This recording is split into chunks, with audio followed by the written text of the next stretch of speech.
Jadi saya pernah memang ya, saya pernah menulis satu buku ya, di mana buku itu saya membahas mengenai asal usul Al-Qur'an. Karena udah 13 tahun teman-teman saya mendalami Al-Qur'an. Tuh saya tahu asal usul Quran itu dari mana.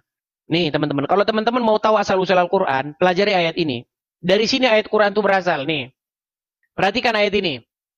Ya, di dalam Quran surat An-Nahl ayat 103. Nih, dan sesungguhnya kami mengetahui bahwa mereka berkata, sesungguhnya Al-Quran itu diajarkan oleh seorang manusia kepadanya, kepada Muhammad. Padahal, nah ini kan orang menuduh nih, ya, orang menuduh bahwa seseorang telah mengajari Muhammad Al-Quran. Dijawab oleh Al-Quran. Padahal bahasa orang yang mereka tuduhkan bahwa Muhammad belajar kepadanya adalah bahasa ajam. Sedangkan Al-Quran adalah dalam bahasa Arab yang terang. Jadi biar teman-teman tahu, ada orang ajam. Orang ajam itu maksudnya orang asing. Contoh, misalnya kalau Anda tinggal di Bali. Ketika Anda lihat ada orang Australia di situ, ada orang mana lagi? Ada orang Selandia Baru, ada orang Malaysia, ada orang mana lagi? Thailand, itu namanya orang ajam. Orang ajam itu orang asing, pendatang. Yang dimana bahasa mereka itu nggak selancar bahasa asli penduduk situ. Contoh, ya kan? Ada orang Australia tinggal di Bali, ngomongnya, tolong beri saya sigaret. Sigaret? Iya, tolong beri saya sigaret katanya. Karena dia nggak tahu rokok itu apa. Jadi bahasanya tuh campur-campur. Kadang ada bahasa Indonesianya, kadang ada bahasa dia. Ya kan? Do you have, apakah kamu punya drink? Apakah kamu punya beverage? Kata dia. Punya minuman ringan nggak? Karena dia nggak tahu ngucapin minuman ringan itu apa. Dia tulis, apakah kamu jual beverage? Kata dia. Apa itu beverage? Katanya. Minuman ringan. Nah, ketika mereka berbicara, bahasa mereka campur-campur. Nah, Al-Quran membantah. Bahasa mereka bahasa ajam. Bahasa yang mereka tuduhkan bahwa Muhammad belajar kepadanya, itu bahasa ajam. Sedang Quran ini bahasa Arab yang terang. Nah, nanti kita buktikan apakah bahasa Quran ini terang. Nanti kita tunjukkan. Ternyata bahasa Quran nggak jelas. Loh, ayat Quran sendiri yang ngomong ayat Quran itu nggak jelas. Quran sendiri. Nih, kita buka tafsir-tafsirnya. Saya tunjuk nanti. Quran sendiri mengakui bahwa Quran itu nggak jelas. Nanti saya tunjuk. Ya. Sekali lagi, Quran mengatakan bahwa dirinya nggak jelas. Nanti saya tunjukkan ayatnya kepada kalian. Nih, saya tunjukkan tafsir-tafsirnya deh ya. Kita baca dulu tafsir-tafsirnya. Perhatikan. Kita baca tafsir-tafsirnya dulu biar teman-teman paham. Ya. Nih, perhatikan nih. Sesungguhnya yang mengajari Muhammad Al-Quran adalah manusia dari anak cucu Adam. Dia adalah anak laki-laki Al-Faqih Ibnu Mughirah yang bernama Jabar, yang merupakan seorang Nasrani Roma dari daerah Sisilia. Nih, Muhammad sering nongkrong-nongkrong sama orang ini. Dia membuat pedang, kemudian masuk Islam. Nih, lalu Allah membalas. Bahasa orang-orang yang mereka tuduh, yang dituduhkan, bahwa dihubung-hubungkan, diindikasikan, ya, sebagai yang mengajari Nabi, itu bahasa asing. Sedang Quran ini menggunakan bahasa Arab yang mengandung penjelasan dan fasahah. Ya jelas, saking jelasnya nanti orang Islam bingung apa. Nanti kita kesana. Perhatikan lagi nih. Ya dia. Nih, kita kalau muslim-muslim yang malas-malas, belajar apa punya? Biar saya ajarin. Nih, perhatikan. Ya. Allah Subhanahu wa taala menyebutkan tentang kedustaan, hal yang diada-adakan dan kebohongan orang-orang musyrik serta tuduhan mereka terhadap Nabi bahwa sesungguhnya ada yang mengajari Al-Qur'an yang dia bacakan kepada kami adalah seorang manusia.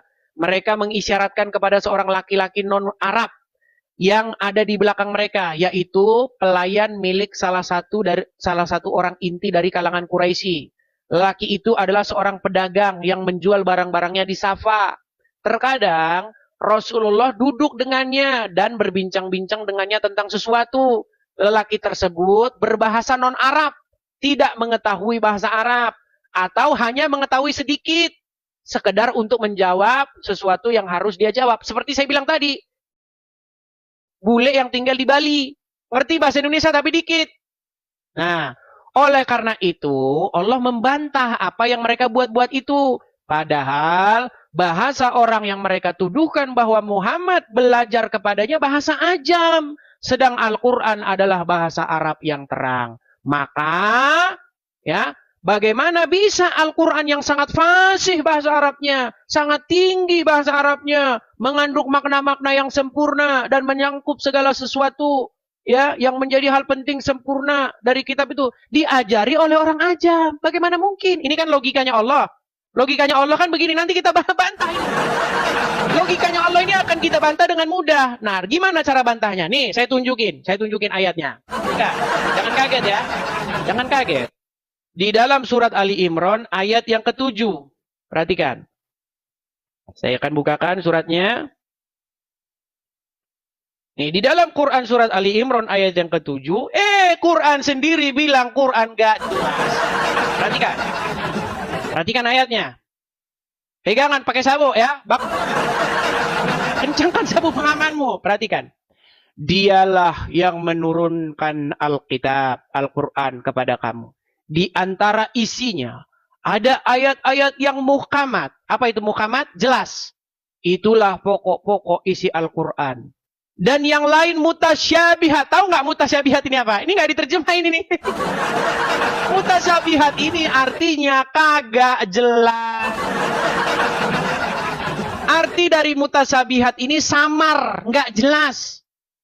Nih, adapun orang-orang yang dalam hatinya condong kepada kesesatan, mereka mengikuti sebagian ayat-ayat yang mutasyabihat, yang daripadanya untuk menimbulkan fitnah. Nah, ini malah dibilang. Ayat Quran lain, di dalam Quran, nih saya tunjukkan ayat lain ya. Ini dalam surat Yusuf. Perhatikan, ini surat Yusuf ya. Yusuf ayat yang kedua. Perhatikan. Di dalam Quran surat Yusuf ayat yang kedua, perhatikan. Sesungguhnya kami menurunkan berupa Al-Quran dalam bahasa Arab agar kamu memahaminya. Tujuan Quran dibuat dalam bahasa Arab supaya dipahami, agar dipahami. Tapi di ayat yang ini ternyata walaupun sudah diturunkan dalam bahasa Arab, ternyata di dalamnya ada ayat-ayat yang mutasyabihat. Apa itu mutasyabihat? Mutasyabihat artinya kagak jelas. Nggak jelas arti mutasyabihat itu. Samar, nggak jelas. Lalu untuk apa diturunkan ayat-ayat yang tidak jelas, sedangkan ayat lain mengatakan bahwa ayat Al-Quran itu dalam bahasa Arab biar jelas. Nah, tahu nggak teman-teman sebabnya apa? Karena orang-orang yang tadi di sini, nih, orang-orang yang tadi di sini, yang orang-orang menuduh bahwa Muhammad belajar kepadanya, mereka menuliskan ayat-ayat Al-Quran, mengajari Muhammad. Oh, ini bukan ini ya. Ini Al-Jatsiyah. Bentar. Nah, di dalam surat An-Nahl tadi, 103 tadi, mereka kan menuduh bahwasanya Muhammad diajari oleh orang ajam tadi. Ya kan? Nah, akhirnya Quran membuat jawaban seperti ini. Karena terdapat ayat-ayat dalam Al-Quran ternyata terdapat bahasa ajam, bahasa-bahasa yang nggak jelas. Dibilang di dalamnya ada ayat-ayat yang tidak jelas, mutasyabihat. Adapun orang-orang yang hatinya condong kepada kesesatan, mereka mengikuti sebagian ayat-ayat yang mutasyabihat. Padahal tidak seseorang yang mengetahui takwilnya, melainkan Allah. Gak ada orang yang ngerti takwilnya. Oh, saya kasih contoh. Ayat-ayat yang tidak diketahui. Nih, saya kasih contoh lagi. Saya kasih sebanyak-banyaknya kalian contoh nih. Di dalam Quran surat Al-Kahfi. Ayat yang ke-9. Perhatikan. Di dalam surat Al-Kahfi, ayat yang ke-9. Perhatikan ini. Ini ayat-ayat mutasyabihat nih. Hasibta ya. Hasibta. Ana ashabul kahfi. Perhatikan nih. Ashabul kahfi. Warokimi. Perhatikan kata-kata warokimi di sini. Perhatikan ya. Nih, saya perbesar nih. Apa ini rokim ini? Coba. Nih, perhatikan kata rokim ini. Warokimi ini. Saya bold ini. Sebentar ya. Nih, warokimi ini. Ini sampai kalian botak kepala kalian nyari ini. Ini nggak bakal ketemu ini artinya. Warokim apa rokim ini? Ah, nih perhatikan di dalam terjemahannya nih. Atau kamu mengira bahwa orang-orang yang mendiami gua dan yang mempunyai rokim itu mereka termasuk tanda-tanda kekuasaan kami yang mengherankan. Apa rokim ini? Sampai kiamat kalian nggak bakal ketemu artinya. Lalu seperti biasa, mulailah orang Islam mengarang. Mulai mengarang. Apa karangan-karangan mereka? Perhatikan. Ada yang bilang rokim itu artinya adalah batu pualam yang tertulis. Ada yang bilang rokim itu hanya apa? Misalnya adalah gua. Ada yang bilang rokim itu nama anjing. Ada yang bilang macam-macam. Rokim itu apa? Ya, macam-macam. Apa arti rokim itu apa? Nih, apa arti rokim? Banyak ini. Nanti kalian akan melihat segudang tafsir apa itu rokim. Ada yang bilang lembah lah, ada yang bilang batu bertulis lah, ada yang bilang prasasti lah, ada yang bilang nama anjing lah, ada yang bilang ini. Masalahnya metode apa yang dipakai bahwa rokim itu batu bertulis? Metode apa yang dipakai bahwa rokim itu nama anjing? Apa rokim itu? Makanya nggak diterjemahin kan? Coba baca tafsir-tafsirnya apa rokim itu? Nih, Mujahid berkata, Ar-Rokim adalah nama kitab. Sekarang nama kitab. Yang diletakkan di depan bangunan. Sebagian ulama berkata Rokim adalah lembah. Aduh, lah nyasar kita. Ya kan? Abu Tolhah meriwayatkan dari Ibnu bahwa Ar-Rokim adalah sebuah catatan. Waduh, sebuah catatan.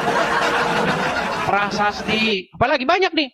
Ya, Abdurrahman bin Zaid bin Aslam berkata Ar-Rokim adalah kitab. Nih, banyak nih. Nih.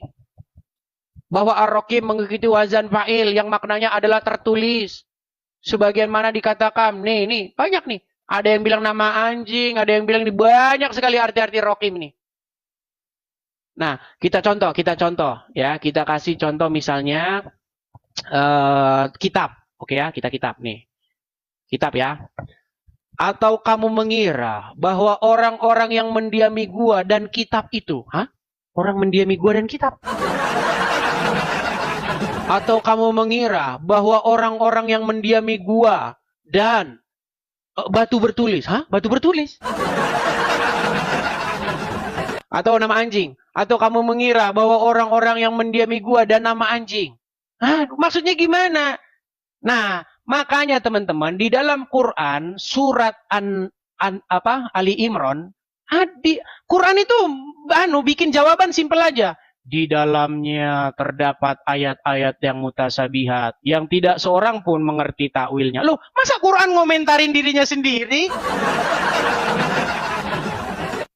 Kenapa Quran ngomentarin dirinya sendiri coba? Ada apa? Masa iya Quran dia ngomentarin dirinya sendiri? Di dalam Quran itu terdapat ayat-ayat mutasabihat, ya, yang tidak seorang pun mengerti takwilnya. Nih. Ya, adapun orang-orang yang hatinya condong kepada kesesatan, mereka mengikuti sebagian ayat-ayat yang mutasabihat daripadanya untuk menimbulkan fitnah. Fitnah bagaimana? Orang nggak tahu artinya. Itu teman-teman. Jadi itu pokok-pokok bahasan yang agak sedikit dalam ya. Kalau orang Islam yang kelas unyu-unyu ya nggak usah lah, nggak sampai ilmu. Kita kalau debat sama orang Islam bahas jumlah Tuhan aja. Jumlah Tuhan satu masuk surga gitu. Saya sebenarnya mau bahas hal-hal yang agak sedikit dalam, yang agak sedikit ilmiah, akademi seperti itu. Tapi masalahnya lawan diskusi saya kagak ada yang mengerti, yang paham seperti itu.